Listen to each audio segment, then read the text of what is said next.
మనతో పాటు వాళ్ళ తండ్రి ఉన్నారు, ఒక్కసారి మాట్లాడదాం. మీరు లేఖ చూసే ఉంటారు. పూర్ణచందన్ ఒక 5 పేజీల లేఖ రాశాడు. దీంట్లో ప్రధానంగా ఆమెకి 2 పెళ్ళిళ్ళు జరిగినట్టు, అదే కాకుండా నా వల్ల మాత్రం మరణించలేదు, వాళ్ళ కుటుంబం వల్లనే మరణించిందని మీ మీద ఆరోపణ చేస్తున్నారు. ఏం చెప్తారు? ఆయన లేఖలో అన్ని అబద్ధాలు రాశాడు. మా కూతురు మా మీద ఏంటంటే ప్రేమ లేకపోవడంతో చనిపోయింది అనేది అబద్ధము. అయితే ఆ లేఖలో ఏం రాశాడు, ఆమె 2 పెళ్ళిళ్ళు చేసుకోవడం మూలంగా మేము నువ్వు 2 సంవత్సరాలకు ఒక పెళ్లి చేసుకుంటున్నావు అని అనేసి మేము అనడం మూలంగా ఆమె మనస్తాపం చెంది చచ్చిపోయిందని చెప్పాడు. అది అవాస్తవము. నేను వాళ్ళిద్దరూ 5 సంవత్సరాలు కలిసి ఉన్నప్పటికీ కూడా నేను మొన్న 26th నాడు ఆయనతో మాట్లాడే వరకు నేను గతంలో ఆయనను కలవలేదు, ఆయన ఫేస్ కూడా నేను చూడలేదు.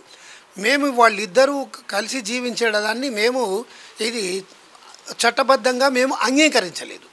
ఆ అంగీకారం లేకపోవడం మూలంగానే మేము ఆయనని ఏనాడు కూడా కలవలేదు, ఆయన కలవటానికి సిద్ధంగా ఉన్నా మేము అంగీకరించలేదు.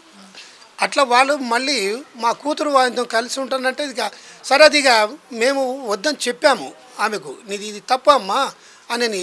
అయితే దీంట్లో ఏంటంటే వాడు మా కూతురుకు 2వసారి పెళ్ళయి విడాకులైన తర్వాత, కూతురు పుట్టిన తర్వాత క్రాంతి అనే అబ్బాయితో విడాకులైన తర్వాత వాడు మా టీ న్యూస్లోనే ఉండేవాడు. మా కూతురు టీ న్యూస్లో పనిచేసేది.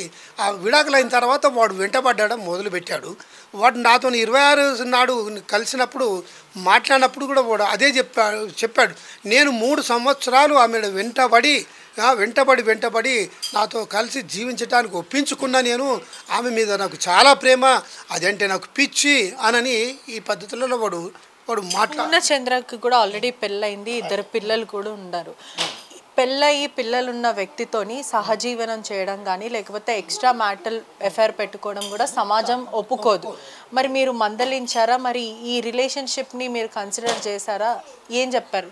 మేము రిలేషన్షిప్ కన్సిడర్ చేయకుండా ఉంటేనే కదా ఇప్పటి వరకు వాడు ఫేస్ చూడలేదు, వాడితో మాట్లాడలేదు, చేయలేదు. మా కూతురు కూడా మేము కన్విన్స్ చేయడానికి ప్రయత్నం చేశాము. వద్దు బేటా, తప్పు, నువ్వు అట్లా ఒక ఆడపిల్ల జీవితంలోకి నువ్వు ఎంటర్ అవుతున్నావు.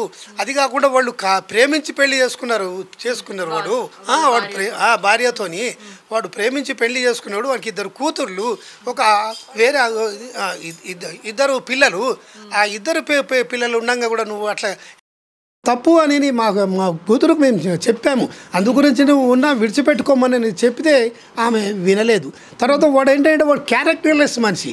వాడు మా కూతురు జీవితంతోనే ఆడుకోవడం కాదు, వాడు టీ న్యూస్లో ఉండి కల్చరల్ వింగ్కు వాడు హెడ్గా ఉండి అక్కడ పాటలు పాడడానికి వచ్చేవాళ్ళని, వీడియో వాటికి వచ్చేవాళ్ళని, వాడు చాలామందిని కూడా ఏంటంటే అమ్మాయిలను వాడు ఇది అసభ్యంగా ప్రవర్తించడమే కాకుండా వాడుకొని కూడా ఏంటంటే వదిలేసిన సంఘటనలు చాలా ఉన్నాయి. వాడు ఒక స్త్రీలోనుడు. వాడు చూసిన తర్వాత వాడు ఇష్టమైన అమ్మాయికి, నచ్చిన అమ్మాయిని వాడు తప్పకుండా ట్రాప్ వేయడానికి వాడు ప్రయత్నం చేస్తాడు. అది వాడు ఏంటంటే వాడికి డబ్బు ఉన్నదని వాడి గర్వము. వాడు డబ్బు సంతోష్ గారి దగ్గర అదే గ్రీన్ ఛాలెంజ్ ఇండియా దాంట్లో వాడు పనిచేస్తాడు. అక్కడ ఉండి ఏంటంటే వీళ్ళిద్దరికి కూడా ఎప్పటి నుంచి పరిచయం ఏర్పడింది? అదే కాకుండా 2009లో మేము కలుసుకున్నామని చెప్పాడు. 2 పెళ్ళిళ్ళైన విషయం నిజమేనా? నిజమే. స్వేచ్ఛ ఫస్ట్ ఒక అబ్బాయిని ప్రేమించింది. ఆ టైంలో మేము అప్పుడు డిగ్రీ చేసే సమయంలో ప్రేమించింది ఓ అబ్బాయిని. అది కూడా ఏంటంటే మేము తెలంగాణ ఉద్యమంలో మాది బుక్ షాప్ ఉన్నది, సాచరా బుక్ మార్క్ అని. ఆ ఉద్యమంలో లిటరేచర్ సప్లైలో మాది కీలక పాత్ర. ఆ సందర్భంలో మేము వేలాది క్యాసెట్లను, సీడీలను మేము రిలీజ్ చేశాము తెలంగాణకు సంబంధించినవి. అక్కడ స్టూడియోలో రికార్డింగ్కు పోయినప్పుడు ఆ స్టూడియో ఓనరు, ఆపరేటరు ఆయనతో ఈమెకు పరిచయం ఏర్పడి ఆమె పెళ్ళికి సిద్ధమైంది. అప్పుడు కూడా వద్దమ్మా అని చెప్పినాము. నువ్వు పీజీ చేసిన తర్వాత నువ్వు నీ కాళ్ళ మీద నువ్వు నిలబడ్డప్పుడు పెళ్లి చేసుకోమని చెప్తే ఆమె వినకుండా తర్వాత ఇంట్లో నుండి వెళ్ళిపోయి మ్యారేజ్ చేసుకున్నది. తర్వాత మేము దగ్గరికి తీసినాము. అట్లా కొంతకాలం గడిచిన తర్వాత ఆ అబ్బాయి మొదలు పెట్టాడు, నువ్వు పంజాబీ డ్రెస్ వేయొద్దు, నువ్వు ప్యాంట్లు వేయొద్దు, నువ్వు చీర కట్టుకోవాలా, నువ్వు బొట్లు పెట్టుకోవాలా, ఇవన్నీ పెట్టి నగలన్నీ వేసుకోవాలా అట్లా అని ఫోర్స్ చేస్తే అవి నాకు నచ్చవు, నాకు అది అలవాటు లేదు అని అంటే వాళ్ళిద్దరి మధ్యన మళ్ళీ గొడవలయ్యి ఆయనతో విడాకులైపోయింది. విడాకులైపోయిన తర్వాత మళ్ళీ వనితా ఛానల్లో చేసింది. ఆ వనితా ఛానల్లో దాంట్లోనే క్రాంతి కిరణ్ అనే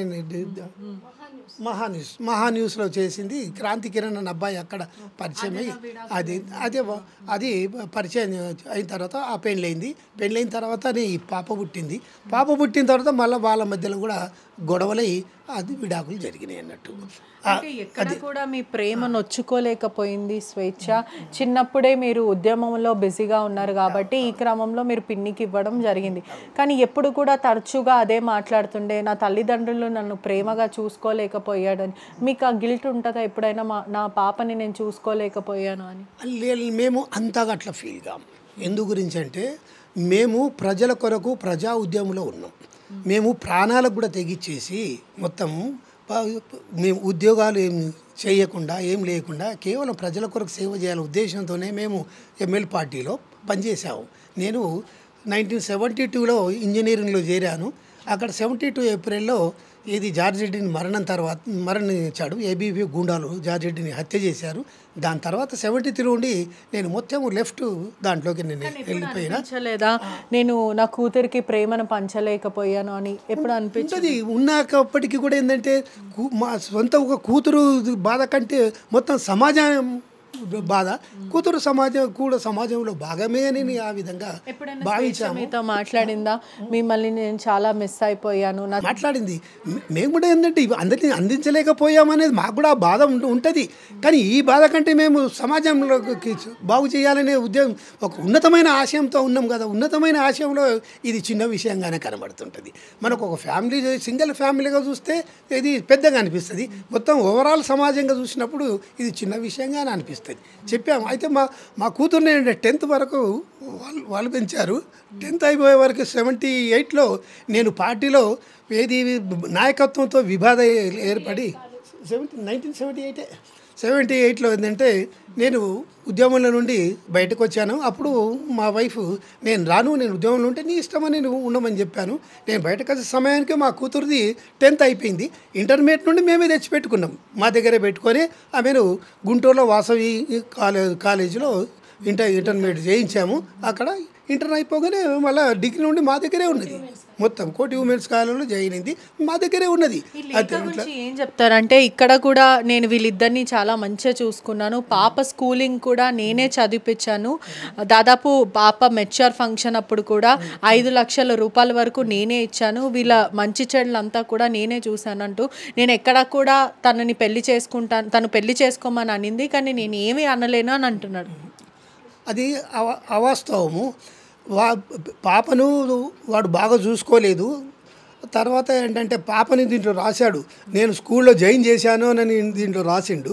పాప ఫస్ట్ క్లాస్ నుండి ఉప్పల్ కేంద్రీయ విద్యాలయం 2లో చూస్తుంది. పాప 9 సంవత్సరాల క్రితం స్టడీలో 9 సంవత్సరాల క్రితమే మేము చేరిస్తే వాడితో పరిచయం ఏర్పడేది 5 సంవత్సరాలు కదా. వాడు ఎప్పుడు స్కూల్లో చేర్చాడు? అది అబద్ధం. వాడు స్కూల్లో చేర్చింది చెప్పడం అబద్ధము.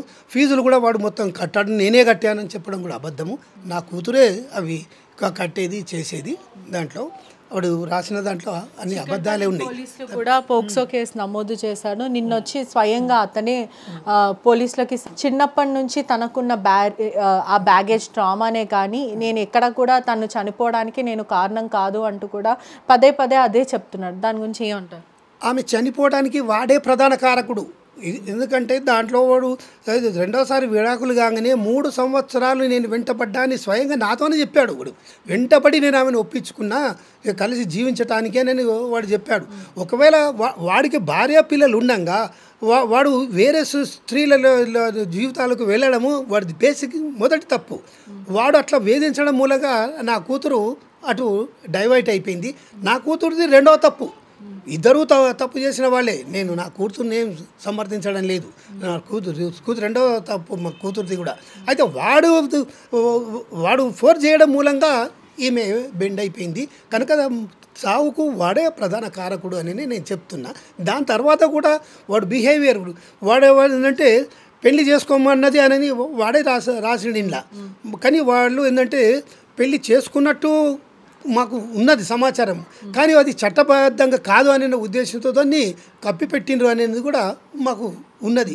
కానీ వాళ్ళు వెంట పెళ్ళికి వెళ్ళిన వాళ్ళు కూడా మా కూతురు స్నేహితురాళ్ళు ఉన్నారు, కానీ వాళ్ళు ఎక్స్పోజ్ చేయడం లేదనేది ఇప్పుడు అర్థమవుతుంది అన్నట్టు. వాడు చనిపోక ముందు కూడా చివరిగా ఏం చెప్పింది అంటే ఈ గొడవ గురించి చెప్పింది, ఆ తర్వాత ఇంకేమైనా చెప్పింది? లేలే, నాకు చివరిగా ఆమె చెప్పింది ఏంటంటే ఆ 26 నాడే, అంతకుముందు ఇప్పుడు ఒక కొన్ని నెలల నుండి ఇది చాలా క్లోజ్గానే ఉంటుంది. మేము అది ఒప్పుకోకపోవడం మూలంగా ఒక కొన్ని నెలలు మాతో మాట పనిచేసింది. ఏ తల్లైనా సరే ఇప్పుడు అంత డిసిజన్ తీసుకునేటప్పుడు తను ఒక రచయిత కూడా, పోయెట్, తన చిరునవ్వు గురించి, బిడ్డ చిరునవ్వు నుంచి ఎంతో గొప్పగా రాసింది. అటువంటిది బిడ్డ ఒక్కసారైనా తనకి ఆ మాత్రం ఆలోచించలేకపోయిందా, కళ్ళ ముందు కనిపించలేకపోయిందా? ఎందుకు ఆ తల్లి అంత నిర్ణయం తీసుకోవాల్సి వచ్చింది? ఆ తల్లి నిర్ణయం తీసుకోవడానికి నేను ప్రధాన కారకుడు వీడే.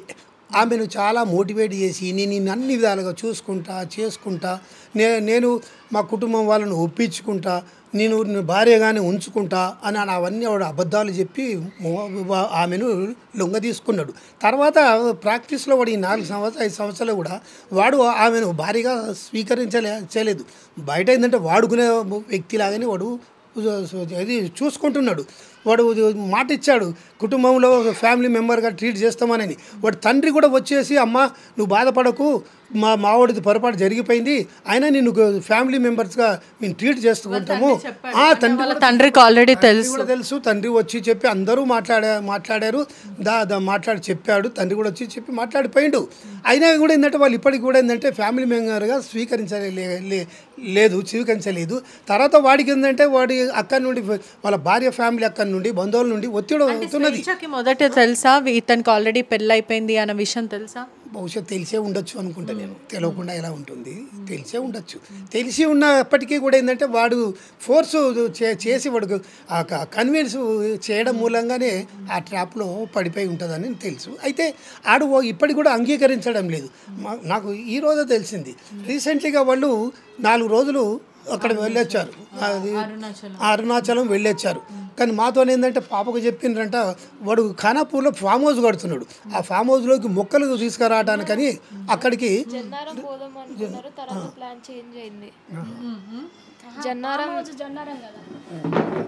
అది రాజమండ్రి వెళ్దామని ప్లాంట్స్ కోసం అక్కడ ఫామ్ హౌస్లో ప్లాంట్స్ కావాలి కదా, దానికోసం తీసుకురావడానికి వెళ్తామన్నది. తర్వాత మార్నింగ్ ప్లాన్ చేంజ్ అయింది, అరుణాచలం వెళ్తున్నామని నాకు అమ్మ చెప్పింది. అది ఎక్కడ అమ్మ అని అంటే తమిళనాడు అని చెప్పింది అమ్మ. నేను చిన్నప్పటి నుంచి అడుగుతున్నా కదా కేరళ ఇంకా తమిళనాడు తీసుకోవచ్చు కదా అంటే అట్లా కాదు తమిళనాడు కాదు వేరే సైడ్ అని అన్నది. అమ్మ కార్లో కూడా వెళ్తుంటే మాట్లాడుతుంది, తమిళనాడు కాదు వెళ్ళేది అని. నన్ను కన్విన్స్ చేయడానికి మళ్ళీ నేను బాధపడతా అని చెప్పి అట్లా చెప్తుంటే వెనక నుంచి అంటే కాల్లో వినిపిస్తుంది కదా, మనం పోయే తమిళనాడువే అంటున్నాడు కాల్లో నుంచి, నేను ఫీల్ కావాలని చెప్పేసి. అదే వాళ్ళు అరుణాచలం పోయి తిరిగి వచ్చేటప్పుడు ఇది మా నెల్లూరులో మా మా కూతురు ఇది సెల్ చూసిందట. దాంట్లో వాడు వీని తాత అది 10 yearsది డెత్ సెరమనీ చేసిండ్రంట. దాంట్లో నాకు అక్కడ కూడా చెప్పిండు, ఏది నాతో 26 నాడు ఇట్లా మా తాతది చేశాము, చాలా గ్రాండ్గా చేశాను నేనని చెప్పిండు. అయితే దాంట్లో ఏది వాడి సెల్లులో ఆ ఫోటోలో ఏంటంటే ఈమె లేదు కదా, ఈమె పిలకుండా చేసుకున్నారు. అయితే మా కూతురు ఏంటంటే నీ చేసుకున్నారు, నన్ను పిలవలేదు ఎందుకు అని ఆమె బాగా మనస్తాపం చెంది నన్ను ఫ్యామిలీ మెంబర్గా ట్రీట్ చేస్తున్నాం అంటూనే నన్ను మీరు ఏది ఇగ్నోర్ చేసేస్తున్నారు అని చెప్పి ఏంటంటే బాధపడి ఆమె కార్లకి వెళ్ళిపోయి ఇది బస్టాండ్లోకి వెళ్ళిపోయిందట అని ఇప్పుడు తెలిసింది నాకు ఆ విషయం. అంటే వాళ్ళ భార్యకు కూడా తెలుసా వీళ్ళిద్దరు కలిసి ఉన్నట్టు? ఇది తెలుసా వాళ్ళ భార్యకి?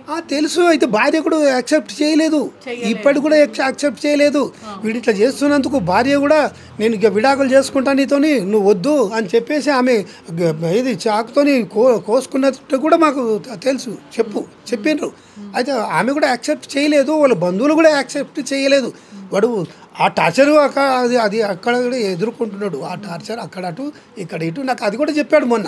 నేను మొత్తం టార్చర్ ఎదుర్కొంటున్నా. ఈమె మా ఇది సోషల్ మీడియాలో పోస్ట్ చేసింది మేమిద్దరం భార్యాభర్తలం అన్నట్టు. అది మొత్తం వందలాది మందికి వెళ్ళిపోయి వాళ్ళు నాకు లెక్క లేకుండా నాకు ఫోన్లు చేస్తూ ఉంటే నేను ఏం జాబ్ లెక్క చేయలేకపోయినా. కానీ అతను ప్రామిస్ చేశాడు పెళ్లి చేసుకుంటానంటూ కూడా మీరే చెప్తున్నారు. అవును అను వాడు నాకు చెప్పింది నేను పెళ్లి చేసుకుంటాను అన్నాడు, అందుగురించి నేను ఒప్పుకున్నాను అని కూడా నా కూతురు నాకు చెప్పింది.